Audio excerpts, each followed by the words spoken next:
This is Jonathan Gilliam back on the Experts Podcast. The truth has arrived.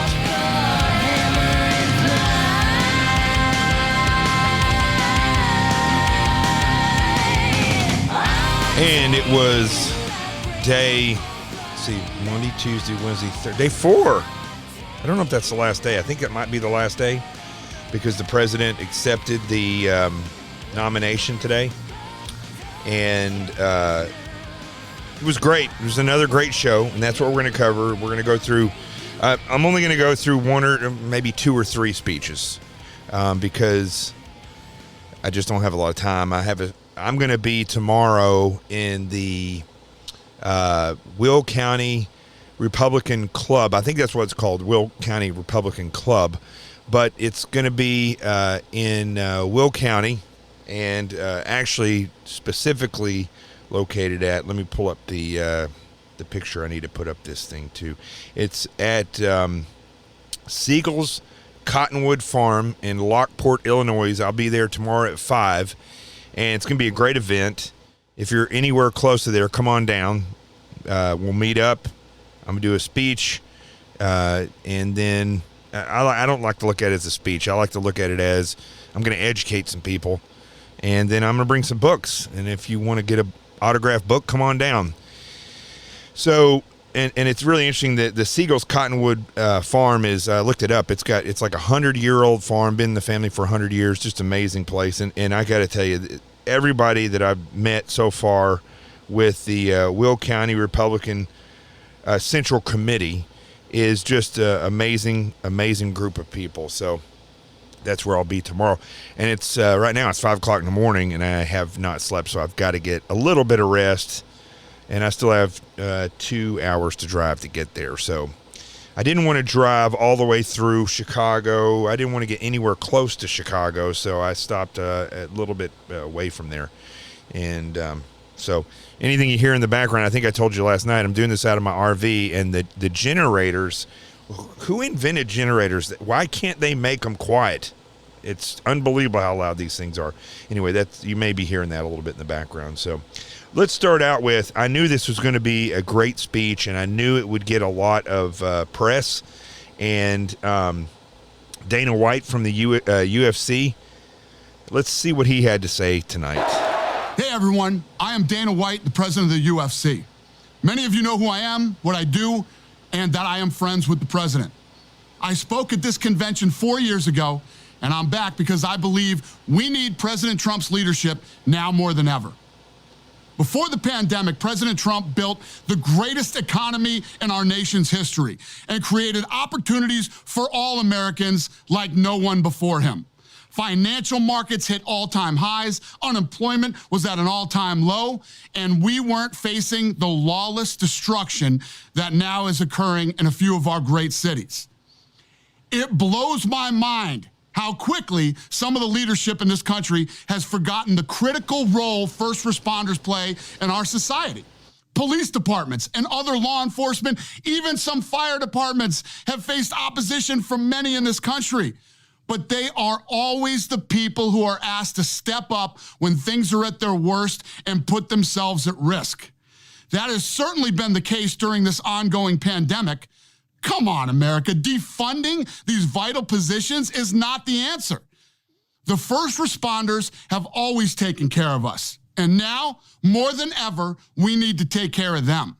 Now, let's talk about COVID, and let's be very honest about it. No one person and no one place could have anticipated the challenges that COVID would bring. But President Trump has faced all these obstacles head on. He immediately put protective measures in place, and he reached out to the best and the brightest leading American businesses across all industries to discuss what he and his administration could do to get the economy back up and running safely. Let me give you more detail. In early April, President Trump organized a task force of business leaders across the country, and I was fortunate enough to serve on that task force. Firsthand, I had the opportunity to witness how hardworking and determined President Trump was to solve unprecedented problems our country was facing. I personally observed his ability to listen and understand the issues impacting Americans of all backgrounds. It was clear his highest priority was always the health and safety of everyone in our country. Not just Republicans, not just supporters, but every single American.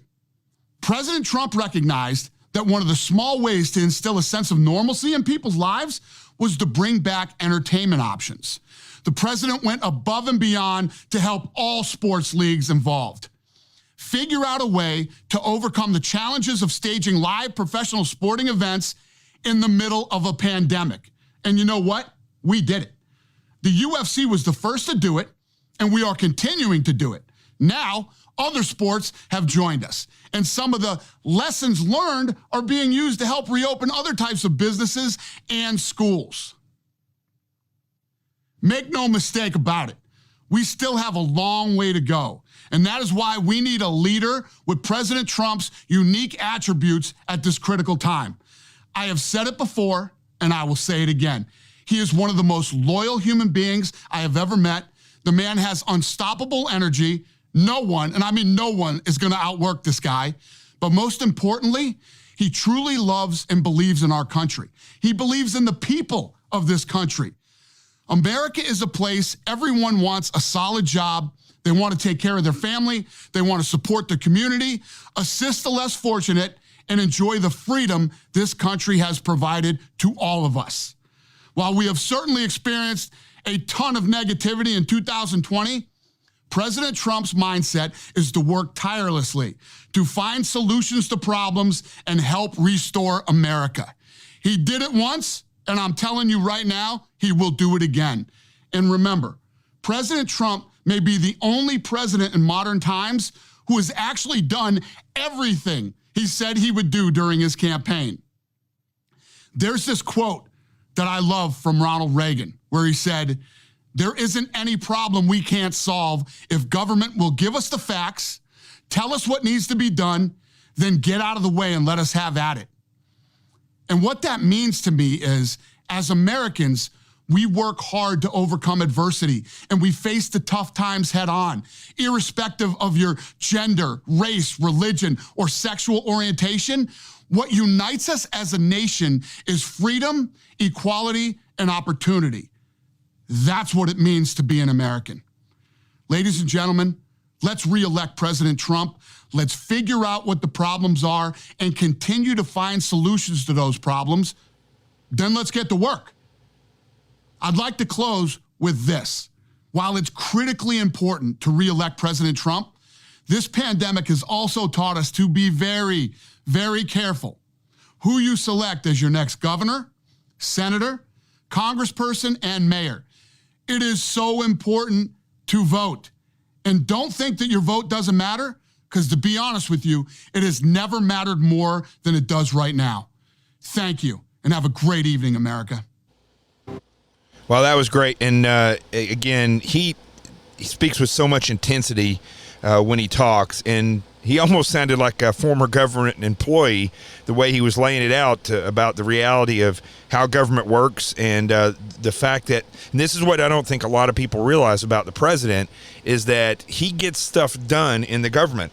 And that's just not, anybody who's worked in the government will tell you that the government doesn't get stuff done.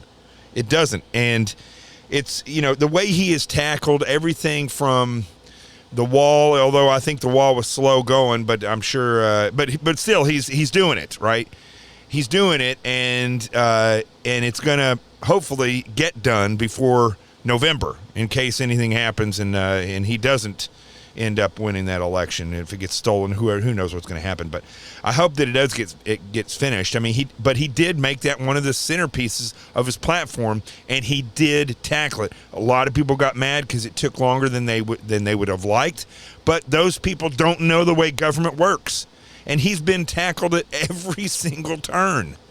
So he's done, you know, from that to the way that he has responded to all these things going on with these riots, and not pushing the federal government into the states, but offering the federal government assistance in the states. And he thinks his way through these things. The other thing is, I was just thinking about this today. You know, he's been in office for 4 years now, and he ran for office, you know, for basically a year before that. I don't recall any time in that period that Donald Trump was sick. I mean, that's crazy. I mean, as much as he is doing, as little as he sleeps, and as many people as he shakes hands and touches and is around, the guy has never been sick. I think he may be a robot. He may be our first robot president ever. So I think Dana White and the way what he had to say there was spot on, and the intensity that he speaks with is exactly what you don't see in government. And I think it's reflected also in the president. So that was a great, see, that's public speaking versus a speech. All the rest of these speeches are read. He may have been reading his, but it was spoken with intensity. I think I'm going to give the award for the best public speaking to him, and of course to Lou Holtz, because their presentation and what they had to say was heartfelt, and that's something that you miss when your speeches are written. That's why I typically go and make an outline before I speak, and then I may or may not go off of that outline. Sometimes, every time I ever bring a piece of paper up with me, it ends up turning into a disaster. So I know what I want to speak about when I go speak, which is the same thing I'll do tomorrow. And I'll probably bring a cue card up there with an outline on it. But I may vary, and I may veer from that because I speak from the heart. And I was taught that by a guy named Dr. Fow. The Navy spent some money on us in Naval Special Warfare for us to be taught how to do public speaking. And Dr. Fow was the best in the business. And I learned so much from him in 1 week. It was just unbelievable.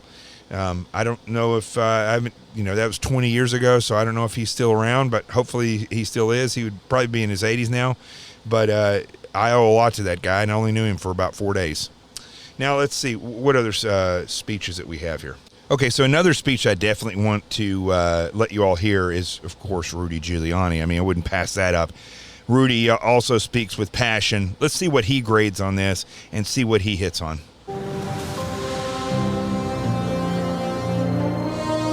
Good evening. My name is Rudy Giuliani, and I'm as though he had to tell us that. That cracks me up. Former mayor of New York City. In 2013, my city elected a self-described progressive Democrat as mayor. New York City, once described as America's crime capital, had become, by the mid-1990s, America's safest large city. Now today, my city is in shock. Murders, shootings, and violent crime are increasing at percentages unheard of in the past. We're seeing the return of rioting and looting. During riots, this Democrat mayor, like others, has often prevented the police from making arrests. And even when arrests are made, liberal, progressive DAs release the rioters so as not to disrupt the rioting. New Yorkers wonder, how did we get overwhelmed by crime so quickly and decline so fast? Don't let Democrats do to America what they have done to New York. Again, the Democrats are urging you to vote for an obviously defective candidate. Biden has changed his principles so often, he no longer has any principles. He's a Trojan horse with Bernie, AOC, Pelosi, Black Lives Matter, and his party's entire left wing, just waiting to execute their pro-criminal, anti-police socialist policies. The whole unprecedented wave of lawlessness began with a truly just cause: the unforgivable police killing of George Floyd in Minneapolis. Peaceful protests began all over the land. The condemnation of the killing was universal, from President Trump to Democrat leaders. It seemed, for a few brief shining moments, Democrat and Republican leaders would come together with a unified proposal to reduce police misconduct. This possibility was very dangerous to the left. They had a president to beat and a country to destroy. And although an agreement on action against police brutality would be very valuable for the country, it would also make President Trump appear to be an effective leader. They could have none of that. So Black Lives Matter and Antifa sprang into action, and in a flash, they hijacked the peaceful protests into vicious, brutal riots. Soon, protests turned into riots in many other American cities, almost all Democrat. Businesses were burned and crushed, people beaten, shot and killed, police officers routinely assaulted, badly beaten, and occasionally murdered, and the police handcuffed by progressive Democrat mayors from doing anything but observe the crimes and absorb the blows. But the worst of it was the slaughter of innocent young people with their whole lives ahead of them. The murder of 4-year-old LeGrand Talfaro in Kansas City shocked the nation, but not Black Lives Matter or their many Democrat supporters. 17-year-old basketball star Brandon Hendricks was killed in the Bronx just days after graduating high school and on his way to St. John's to play basketball. He passed with only a brief mention. 1-year-old Davil Gardner Jr. was shot and killed in a stroller at a cookout in Brooklyn, and it caused no outrage. For President Trump and for us Republicans, all Black lives matter. And the lives of LeGrand and Brandon and Davil matter to us. All lives matter to us. These continuous riots in Democratic cities gives you a good view of the future under Biden. All 5 of the top cities for homicides, like the top cities for rioting and looting, are governed by progressive Democrats, using the progressive Democrat approach to crime, which is to do nothing substantive to reduce it, to release prisoners, as many and as soon as possible, and to go to war with the police, the only group with the capability to protect your citizens. It is clear that a vote for Biden and the Democrats creates the risk that you will bring this lawlessness to your city, to your town, to your suburb. There is no question that this awesome job of restoring safety for our people cannot be done from your basement, Joe. There's also no question that President Trump will fight with all his strength to preserve the American system of government and our way of life. In critical times in our history, America has always been blessed with the right person to handle the crisis. Washington, Lincoln, Roosevelt, Reagan were perfect for the challenges they faced and brought our nation through gloriously. President Trump, with his boundless love of our country and all our people, his disciplined work ethic, his exceptional ability to inspire, and his deep understanding of our system of government and the strength of American values is the man we can trust to preserve and even improve our way of life. Mr. President, make our nation safe again. All right, that was Rudy Giuliani, and another great speech. Probably the worst editing that I've seen throughout this entire thing. I don't know what all the clips were about. I don't know, but it was clipping all over. These are recorded speeches. They're not doing live speeches except for the president and a couple other people. But, I mean, still, Rudy got his point through, and very important points. I'll disagree with him on one thing, though. I don't think that anybody thought that the Democrats, that there'd be this shining moment. I don't see... There's no way anybody thought that and realistically expected that there might be this possibility. They haven't done that for 20 years. They're not going to do it, because of George Floyd. But it's what's incredible about the 3 names that he said. Most people couldn't tell you that. They say George Floyd, but they could not tell you the names of those kids, and that's a sad state on everybody. Because the media, I was watching another person today on their commentary talk about how the media, I guess this is taught in journalism school, but the media, the bosses in media can actually choose what they want to talk about so that they can craft a narrative. And we all know that, but knowing that that's taught and that's actually something that they do is quite frightening. And when you think about these 3 children that were killed and why we haven't heard about it, it's not because people don't want to hear about it. It's because the left doesn't want you to hear about it. They don't want you making a stink over it. They don't want people up in arms about it. And that's the thing about Black Lives Matter and these other activist leftist groups. And you should realize that the people who founded Black Lives Matters, they did not create that to advance minorities in any way, shape, or form. They were communist, admitted. And they created this for the same reason that things have been created like this in the past, to cause division, because divided people are easier to control. And that's why that was created. That's why you don't see the outrage for these other things. It takes away from that. That would have caused unity for people to get angry about those children. God bless them. Again, important speech. And the other thing was, I find very interesting is all the police officers that I worked with when I was in the FBI, and I was on a task force. Every partner that I had while I was in the bureau in New York City was a NYPD detective. I had 4 different NYPD detectives that were my partners the entire time I was there.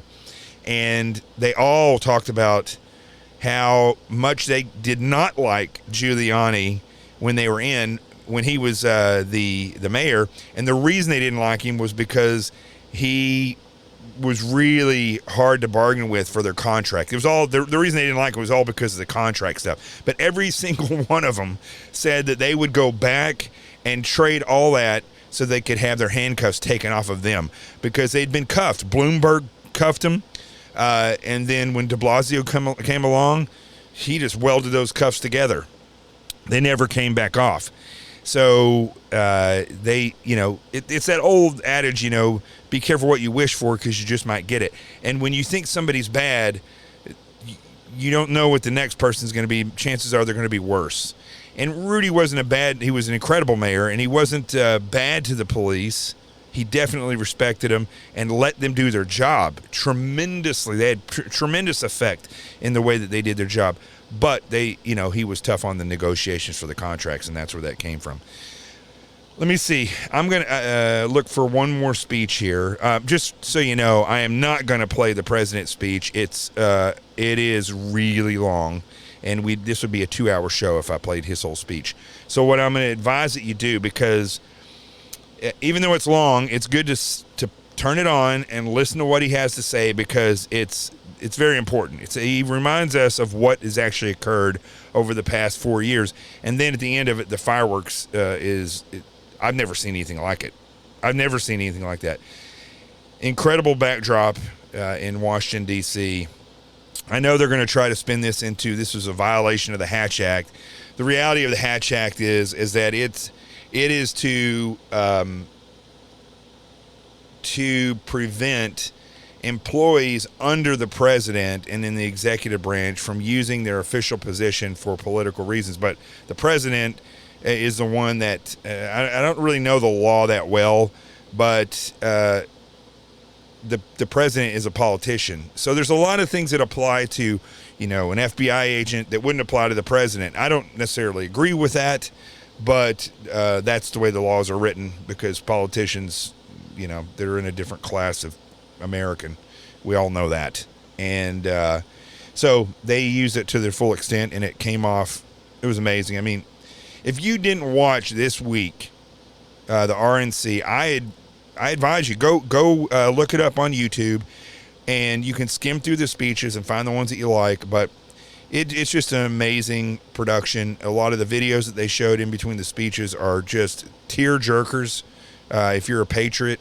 And I would go and definitely watch it. And again, I'm not playing the president's speech tonight because of time, and I want you to hear the entire speech. Otherwise, I just have to let it play, and it is a long speech. I don't know exactly how long it is, but it was well over an hour long.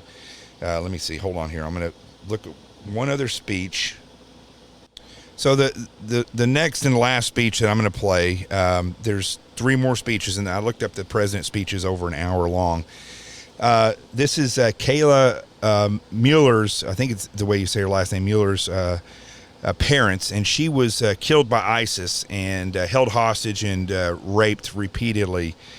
The reason I want to play this is because this is an issue that has been forgotten largely with COVID and with this election year. We should not forget about this ideology that has existed for over 1,400 years, and the very I don't want to use the word radical because I don't like when they use the word radical, fundamental part of Islam that is very dangerous. And again, I've always said this, that if Islam wanted to fix this, they could fix it themselves in 2 seconds. But they refuse to fix it, and that is alarming to me on many levels. But I want you to hear their story and what they had to say, and also an quick analysis, the fact that we haven't really seen ISIS since the president took over. They've all but disappeared. It's just very puzzling to me how that was not the case while Obama was in office. Terrorist attacks were a regular thing, and that fear was utilized. And then, poof, President Trump, no more ISIS. Interesting. All right, let's pull this up, and we'll have the parents of Miss Mueller, I believe is how you say her name.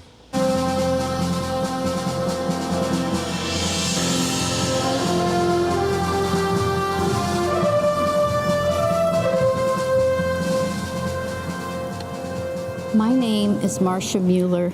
This is my husband, Carl. Our daughter, Kayla, was taken as a hostage and murdered by ISIS. From a young age, Kayla was amazing. She taught herself languages, how to write music, how to play guitar. She worked with troubled youth, military veterans, and Native Americans. Everywhere Kayla went, people smiled. Kayla had a gift to be able to see the world through someone else's eyes. She became a humanitarian aid worker, and when she was helping children at an orphanage in India, Kayla wrote, "I find God in the suffering eyes reflected in mine. If this is how you are revealed to me, this is how I will forever seek you." She went to Turkey to help Syrian refugees in 2012. In August 2013, she was asked by another aid worker to cross the border into Syria to help at a hospital. On August 4th, 2013, ISIS terrorists stopped her vehicle and took her captive. Kayla was mostly held in a 12 by 12 cell in solitary confinement. It was cold and dirty. ISIS terrorists shined bright lights in her face. They shaved her head. They beat her and tortured her. The leader of ISIS, Abu Bakr al-Baghdadi, raped her repeatedly. For 18 months, she endured. And we endured an agonizing back and forth between us, the Obama administration, and ISIS. We put all our faith in the government, but the government let us down. President Obama refused to meet with us until ISIS had already beheaded other Americans.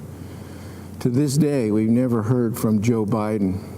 Instead, the Obama administration hid behind policy so much that we felt hopeless when they kept us from negotiating to save Kayla's life.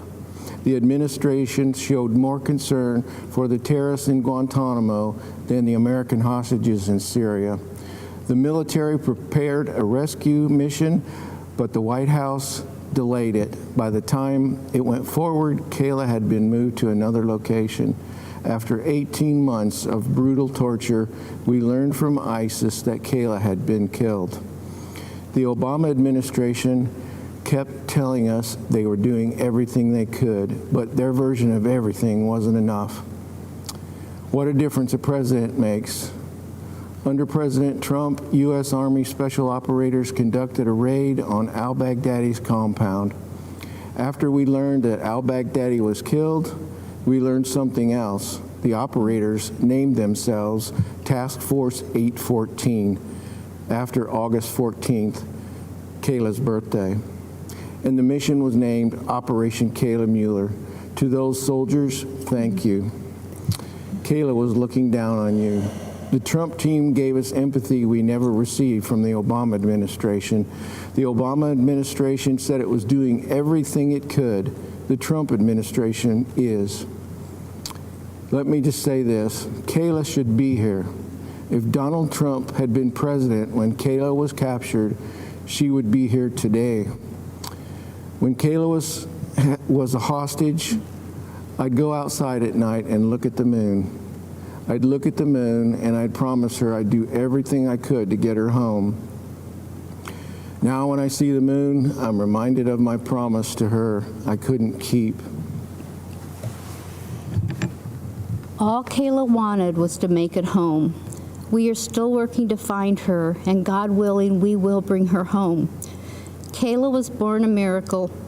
We were told we would never have a second child, but God gave us Kayla, and she gave herself to the world.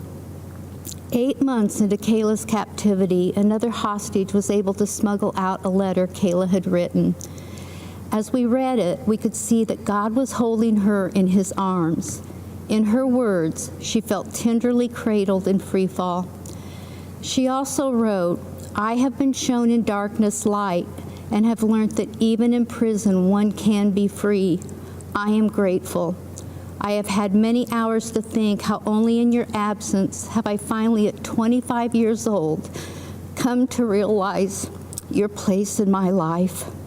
None of us could have known it would be this long, but no, I am also fighting for my side in the ways I am able, and I have a lot of fight left inside of me. I am not breaking down, and I will not give in, no matter how long it takes." Kayla taught me so many things as her mom. She's still teaching us. Carl and I support Donald Trump because of his commitment to make and keep America great, not with the power of the government, but with the passion of people like Kayla, Americans who, even in the darkest days, always have more fight left inside of them. Americans who don't just talk, they act. That was our daughter. That's President Trump. As long as we stay strong like Kayla, as long as we refuse to break, we will be great. Thank you. Wow. So that was hard for me to watch. I'll be honest with you. That those parents, what they had to endure with the Obama administration, which I've heard some things. I'm not going to go into what I'd heard, just because I don't have anybody here to validate what I'd heard. But sad. I will tell you this: for everybody out there that wants to do these types of things and help the world and go do these things, Kayla would have been much better here in the United States, where her home is, helping people out that needed it here. You need to realize, I can't preach this enough, you need to realize other cultures around the world are not like the culture here. People that live there, they're used to that culture. They live in that culture. They live in that environment, and they know how to exist in that environment. You go over there and you work, and you're from here. This type of thing can happen. And here's the thing that no one thinks about. And I'm not putting Kayla down for this, okay? I know she had a great heart and was helping people out, and I know several people who go do these. They're nurses or doctors, and they go overseas and do these things, and they put themselves in awful peril often. When you go over and do this, you're actually putting our military people in harm's way as well. There's been more than one SEAL, there's been special forces guys killed going in to rescue somebody that really should not have been there in the first place. And hearing their story, this is the thought process that came up in my mind was, one, we don't, in the military and special forces, we don't volunteer to do that job because it's safe. We volunteer to do that job because it's a hard, dirty job. And guys that do that accept that as, what's the use in living 80 years if you live it safe and you never have, you die with no legacy, versus, you live in 30 years and you have an amazing legacy. We're only here for 80, 90 years. Do you realize that? I mean, you have to have a legacy or you're nothing.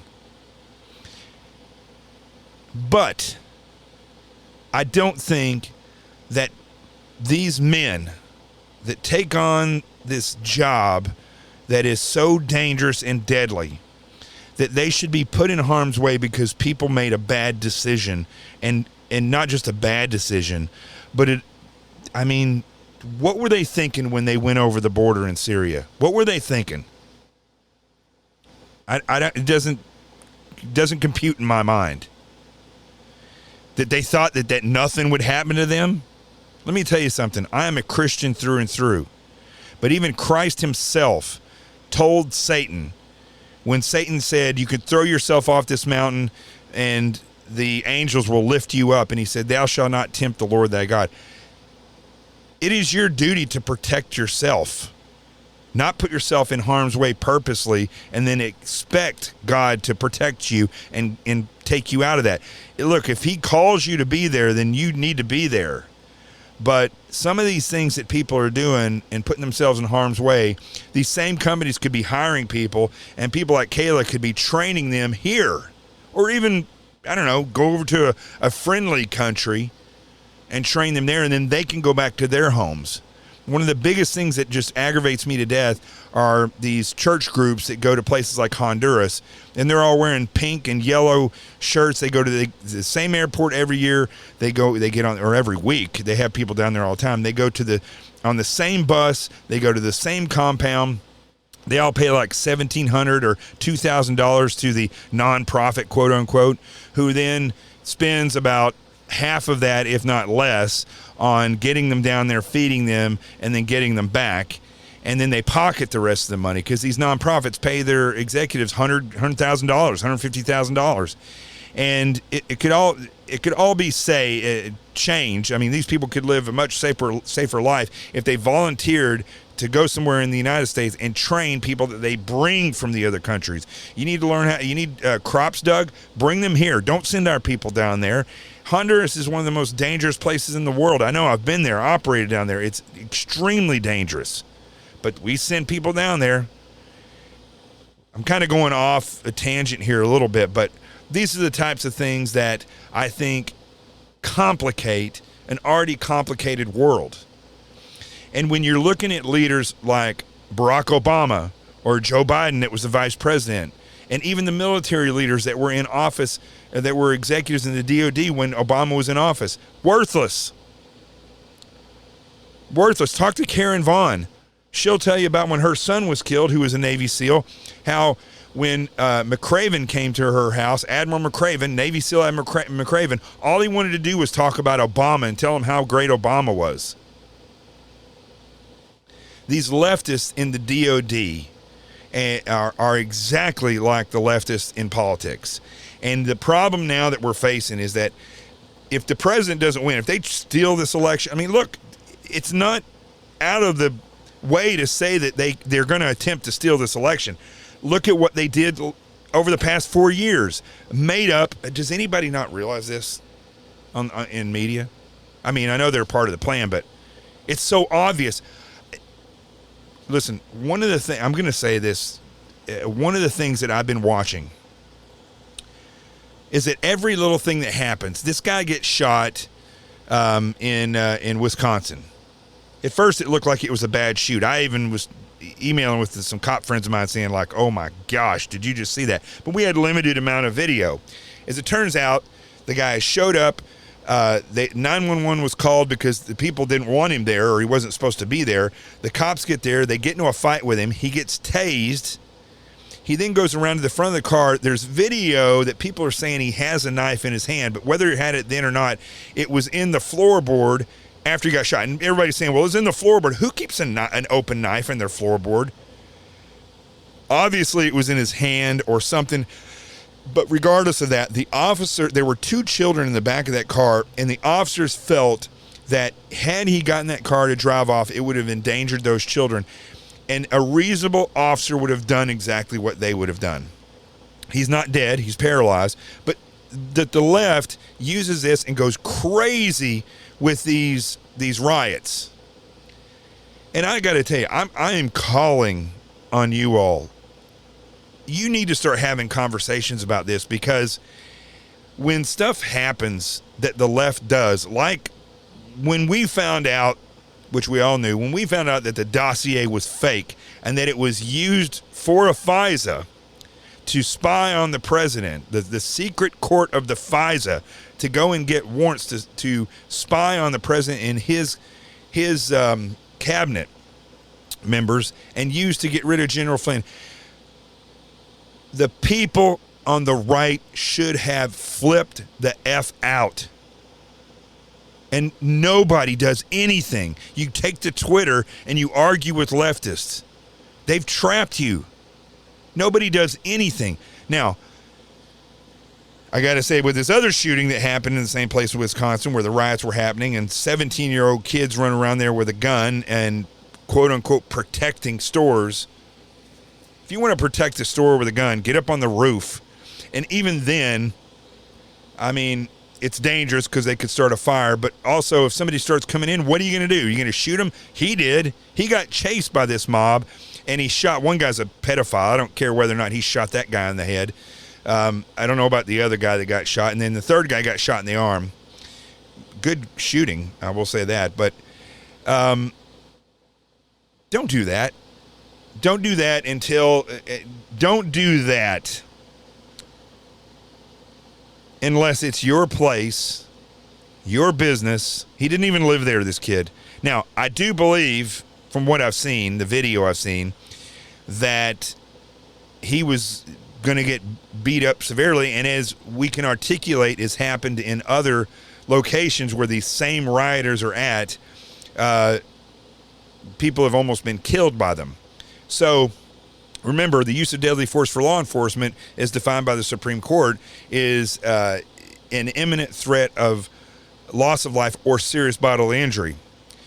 You know, he had the right to have the gun out there. He, was protecting that neighborhood or businesses, and these guys came after him, knocked him on the ground, were beating him, and he defended himself. But why is that kid out there? Where are all the adults in this country? Where are all the people who are on Twitter every single day, all ticked off, all angry because of what's happening? Where are you? This is what's going to happen. You are going to sit on your couch and the country is going to fall off the left cliff. And you're going to sit back and you're going to grumble and say, how did this happen? Because you didn't get up and mobilize. That's the truth. You're too damn comfortable. You're too comfortable. That's what I got out of that speech, or that her parents. It's just a shame. So again, listen, I'm going to leave it here, and I want you to go and listen to the president's speech. It was a great speech. It really was. If I sat there and listened to it for over an hour and then just watching the fireworks afterwards, I mean, it's a spectacular thing. I wish I could have been there in person.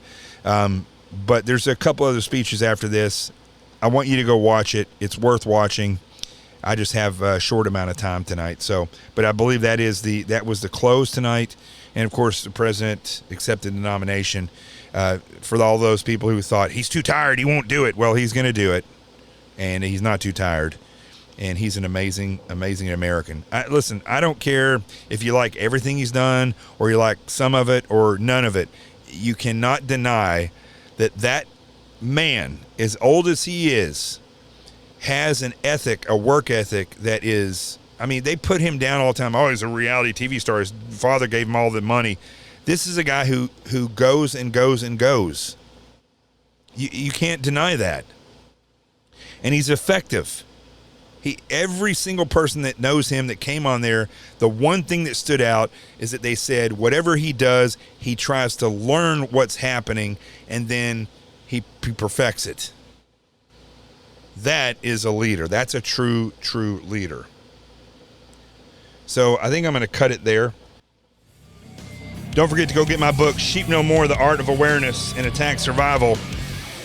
So the RNC convention is over now, and I've got to tell you, I'm not typically somebody who would tell you, hey, you've got to go out and watch this convention, because normally it's just a bunch of delegates jumping around like a bunch of spazoids. Not my idea of a good time.